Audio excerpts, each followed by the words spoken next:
चुनाव से पहले ही खेल खत्म। कोर्ट ने ईसी को सिखाया कानून। सियासत में चाल तो बहुत चली जाती है, पर कानून की एक चाल सब पर भारी पड़ जाती है। गोवा से दोस्तों जो खबर निकलकर सामने आई है, उसने पूरे चुनावी सिस्टम पर एक बड़ा सवाल पैदा कर दिया है। एक बड़ा और गहरा सवाल खड़ा कर दिया है, क्योंकि वोटिंग से ठीक एक दिन पहले हाईकोर्ट ने पूरे उपचुनाव ही रद्द कर दिए हैं। जी हाँ, ये कोई छोटा मोटा फैसला नहीं, बल्कि एक ऐसा झटका है जिसने चुनाव आयोग की तैयारी और समझ दोनों पर बहुत बड़े सवाल पैदा कर दिए हैं। मामला गोवा की पोंडा सीट का है, जहां उपचुनाव होने वाले थे, लेकिन ऐन मौके पर कोर्ट ने साफ साफ कह दिया, साफ स्पष्ट कर दिया कि ये चुनाव ही कानून के खिलाफ है। यानी जिस चुनाव के लिए करोड़ों का खर्चा हुआ, उम्मीदवारों ने मेहनत की, पूरी मशीनरी लगी, वो सब एक झटके में खत्म हो गया। और यहीं से शुरू होता है सबसे बड़ा सवाल कि आखिर ऐसी गलती कैसे हो सकती है। आखिर इतनी बड़ी चूक कैसे? क्या ये सिर्फ एक तकनीकी चूक थी, या फिर सिस्टम के अंदर कहीं बहुत बड़ी लापरवाही छुपी हुई है?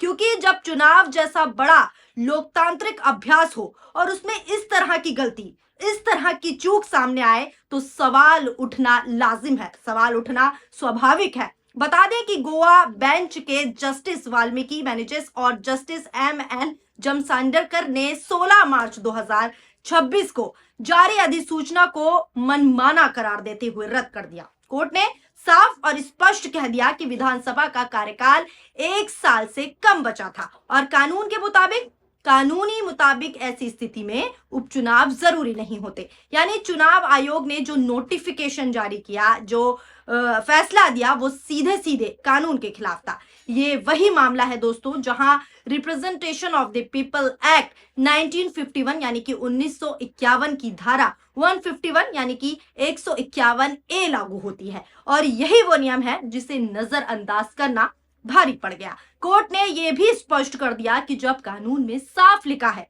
ये कानून है कि 1 साल से कम कार्यकाल होने पर उपचुनाव अनिवार्य नहीं है, तो ऐसे में चुनाव कराने का कोई मौका ही नहीं है, कोई सवाल ही पैदा नहीं होता। अब सवाल ये उठ रहा है कि क्या इतनी बुनियादी जानकारी जो मेन है, क्या बुनियादी जानकारी भी चुनाव आयोग को नहीं थी, या फिर जल्दबाजी में इतना बड़ा फैसला ले लिया गया और असर क्या हो रहा है ये देख लीजिए। अगर जानकारी थी भी तो फिर उसे नजरअंदाज क्यों किया गया?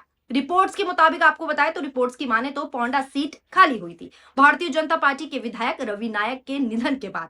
इसके बाद चुनाव आयोग ने 16 मार्च को अधिसूचना जारी की और वोटिंग की तारीख तय कर दी गई। जैसे ही तारीख घोषित हुई, पूरी चुनावी सिस्टम जो है एक्टिव हो गया। चुनाव होने की तैयारियां होने लगी। राजनीतिक दलों ने अपने अपने उम्मीदवार उतार दिए, प्रचार प्रसार अभियान शुरू कर दिए, जोरों शोरों से रैलियां हुई, पोस्टर लगाए गए, जनता के बीच संदेश पहुंचाया गया, यानी चुनाव का पूरा जो है माहौल बना दिया गया। लेकिन अचानक वोटिंग से एक दिन पहले हाईकोर्ट का फैसला आता है और सब कुछ रद्द हो जाता है। यानी जो विधायक चुना जाता है उससे सिर्फ करीब 9 महीने का ही कार्यकाल मिलता, और यही वजह थी कि कोर्ट ने इसे गैर जरूरी और कानून के खिलाफ पूरी तरीके से मना कर दिया और रद्द कर दिया। अब यहाँ दोस्तों सबसे बड़ा नुकसान सिर्फ सिस्टम का नहीं हुआ, बल्कि उन उम्मीदवारों का भी बहुत भारी नुकसान हुआ जिन्होंने इन चुनाव में अपना समय के साथ साथ पैसा भी लगाया था।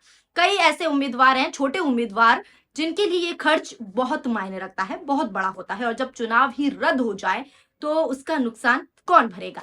यही सवाल अब उठ रहा है। अब इस फैसले के बाद जो है दोस्तों सियासत भी पूरी तरीके से गर्मा गई है और आरोप प्रत्यारोप का जो है दौर जो है शुरू हो चुका है। कांग्रेस ने सीधा आरोप लगाया कि भारतीय जनता पार्टी को हार का डर था, इसीलिए ये पूरा खेल रचा गया। गोवा कांग्रेस अध्यक्ष जो कि अमित पाटकर हैं, उन्होंने साफ तौर पर कहा कि बीजेपी ने जनता का सामना करने से बचने के लिए ये रास्ता चुना है और कोर्ट के जरिए चुनाव रद्द कराया। वहीं भारतीय जनता पार्टी की बात करें तो भारतीय जनता पार्टी की तरफ से मुख्यमंत्री प्रमोद सावंत ने कहा कि ये फैसला चौंकाने वाला जरूर है, लेकिन पार्टी कोर्ट के फैसले का सम्मान करती है। यानी कांग्रेस और बीजेपी के बीच आरोप प्रत्यारोप चल रहा है और आगे की प्रक्रिया का इंतजार करेगी, ये बीजेपी का कहना है। यही दोनों तरफ से बयानबाजी तेज हो गई है और सियासत अपने चरम पर पहुंच गई है। लेकिन इन सब के बीच असली सवाल अब भी वही है, बड़ा सवाल अब भी वही है कि अगर कानून इतना साफ था तो चुनाव आयोग ने ये फैसला लिया ही क्यों? क्या ये सिर्फ एक प्रशासनिक चूक थी या फिर इसके पीछे, पर्दे के पीछे कोई और ही कारण है? यही सवाल अब पूरे देश में चर्चा का विषय बन चुका है और लोगों के मन में भरोसों को लेकर, विश्वास को लेकर एक बड़ा सवाल खड़ा हो रहा है और बहुत बड़ा सवाल खड़ा होना लाजिम है। इस वीडियो में आप दिखाते हैं, आपको पुराना वीडियो है राहुल गांधी का, जो चर्चा में इसी बीच आया है। इसी बीच चर्चा में चल रहा है सोशल मीडिया पर ये वीडियो राहुल गांधी का। इस वीडियो में राहुल जानकारी देते हुए बोल रहे हैं कि ज्ञानेश कुमार और बीजेपी सीधे सीधे एक ही है, यानी ज्ञानेश कुमार और बीजेपी पे निशाना साध रहे हैं। राहुल गांधी ने कहा था कि इलेक्शन कमीशन बीजेपी के साथ मिलकर काम कर रहा है और मोदी ने इलेक्शन कमीशन का कानून बदला और नया कानून लाके कह दिया कि इलेक्शन कमीशन कुछ भी कर ले, उन पर कोई एक्शन नहीं लिया जाएगा। ये राहुल ने कहा था। वो वीडियो भी हम आपको दिखाते हैं कि राहुल गांधी किस तरीके से निशाना साधते हुए भारतीय जनता पार्टी और ज्ञानेश कुमार पर नजर आ रहे हैं। नजर डालिए इस वीडियो पर। इलेक्शन कमिश्नर है ज्ञानेश कुमार, सुखबीर सिंह सांधू, विवेक जोशी। ये जो सत्य और असत्य की लड़ाई हो रही है, इलेक्शन कमीशन बीजेपी के सरकार के साथ मिलकर काम कर रहा है और इनको जितनी भी इम्यूनिटी देनी है दे दो।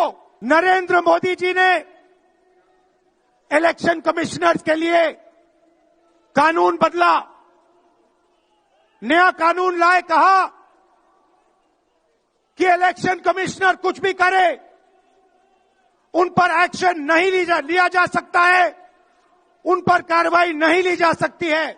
आप मत भूलिए, आप हिंदुस्तान के इलेक्शन कमिश्नर हो, आप नरेंद्र मोदी के इलेक्शन कमिश्नर नहीं हो।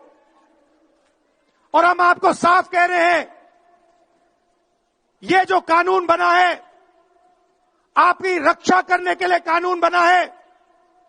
इस कानून को हम बदलेंगे, रेट्रोएक्टिवली बदलेंगे और आपके खिलाफ एक्शन लेंगे।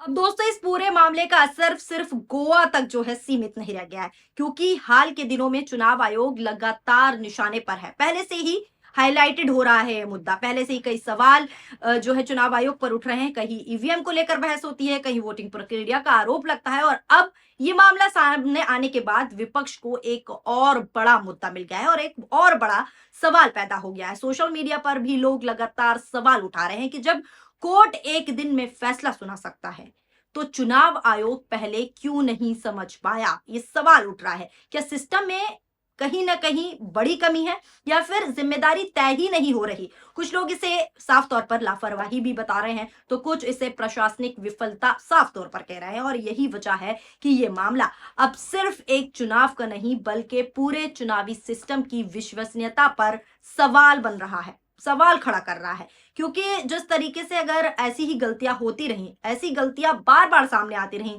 तो जनता का जो भरोसा है वो कहीं ना कहीं कमजोर पड़ सकता है।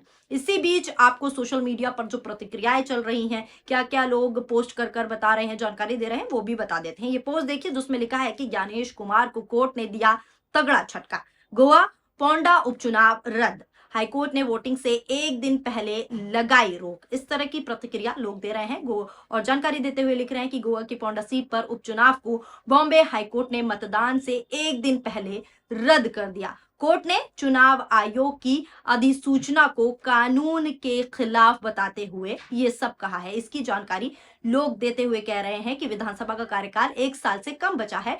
फैसले के बाद कांग्रेस और सत्ताधारी बीजेपी के बीच आरोप प्रत्यारोप तेज हो गए और किस तरह के आरोप प्रत्यारोप लग रहे हैं वो भी हमने आपको बताया कि कांग्रेस वाले क्या कह रहे हैं और बीजेपी वाले क्या कह रहे हैं। अब इस पूरे घटनाक्रम का निष्कर्ष यही है कि सियासत में सिर्फ रणनीति नहीं बल्कि नियम भी उतने ही जरूरी होते हैं और नियमों की अनदेखी कभी कभी बहुत भारी पड़ सकती है, जैसे कि अभी पड़ी। गोवा का ये मामला एक उदाहरण बन गया है कि अगर कानून को नजरअंदाज किया गया, कानून को नहीं देखा गया तो आखिरी वक्त में पूरा खेल पलट सकता है, जैसे कि अब पलटा। चुनाव आयोग की साख पर भी इस फैसले का असर जरूर पड़ेगा और साथ ही आगे आने वाले चुनावों में हर कदम ज्यादा सावधानी से बरतना पड़ेगा, क्योंकि अब जनता भी सवाल पूछ रही है, जनता भी सवाल खड़ा कर रही है और विपक्ष भी साफ तौर पर हमलावर है। आने वाले दिनों में ये देखना दिलचस्प होगा कि क्या इस मामले में जवाबदेही तय होती है या फिर ये भी एक और विवाद बनकर ही रह जाएगा। लेकिन दोस्तों, इतना तय है